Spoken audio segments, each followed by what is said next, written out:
As many of you likely know, a while back I did a video project on why you would want to be a pediatrician. If you haven't seen it yet, link is in the description below.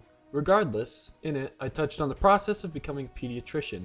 Looking back though, I realized that I didn't really go into enough detail, and thus this video was born. Today we're going to look into how to get into medical school and the process you go through. Without any further rambling, let's begin. Before we even get into what to do at your pre-med college, let's discuss which school you should choose. After all, that is a big part and makes a big difference, right? Wrong. The pre-med college you go to has absolutely no bearings to whether you get into medical school. Simply put, they don't care. What they do care about is quite a few things, starting off with my next point.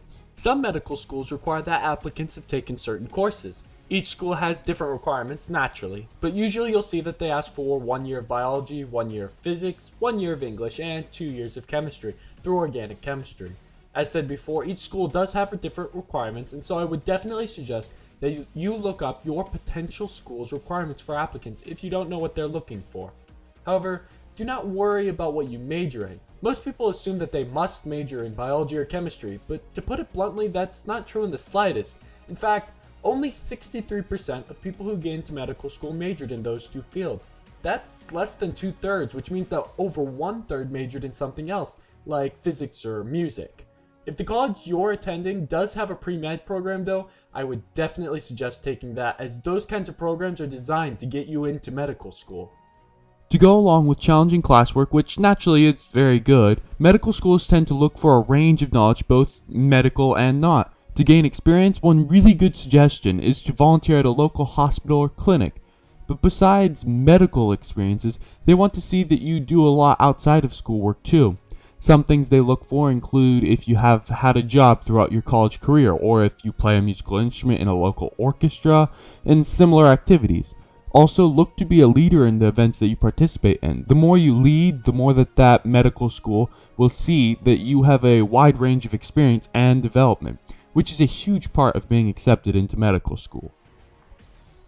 Continuing on from my last point, one of the biggest things they look for on your application are volunteer experiences, and not just any volunteer experiences. Some people believe that having a lot of shorter volunteer activities is much better than one longer project, but the truth is, it's the other way around. Medical schools much prefer seeing that you volunteered to help out in a months-long event than seeing that you did several one-day events. Many of you likely know, but for those who don't, there's a big pre-med test that everyone who wants to apply to medical school has to take. It's called the Medical College Admissions Test, or MCAT for short. Think of it as similar to the SAT or ACT, but with a heavy focus in the medical field.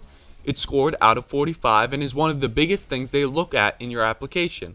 What's interesting is that with a score of 30 or greater, you have a 70% chance of getting into medical school, depending on your GPA.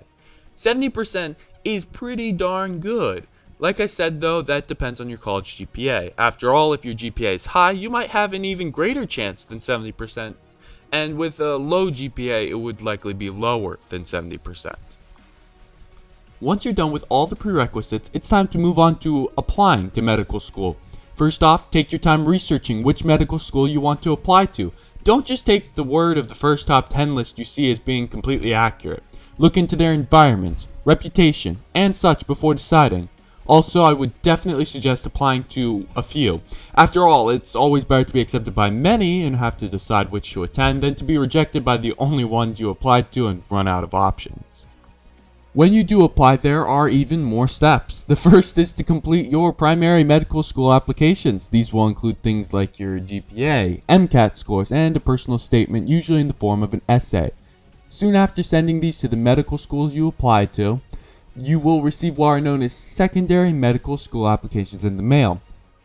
To be fair, many schools don't send this to everyone that applies, only those with a certain level of GPA or MCAT score.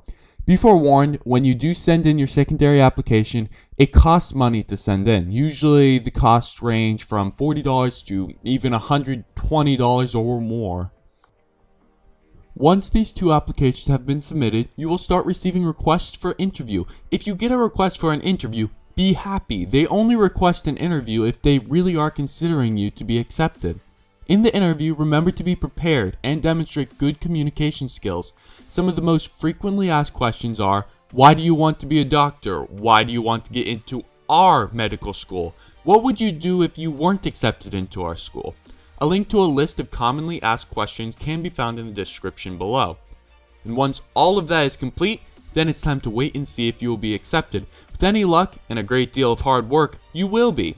Anyone watching who did get into medical school, please feel free to comment any of your advice below as well.